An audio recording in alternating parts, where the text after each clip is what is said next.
রাত 12:17। স্টেশনে আমি একাই দাঁড়িয়ে। আশ্চর্যের বিষয়, শেষ ট্রেনটা নাকি 12টার আগেই চলে গেছে।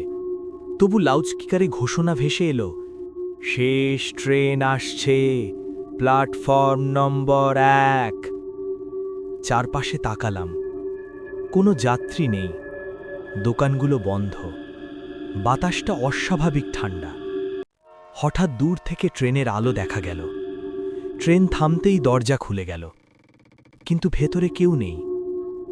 তবু একটা আসন আমার নাম ধরে ডাকল, বসুন, অনেক দেরি হয়ে গেছে।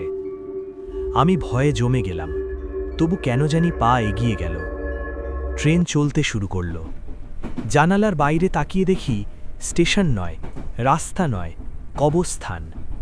একটার পর একটা কবর ছুটে যাচ্ছে।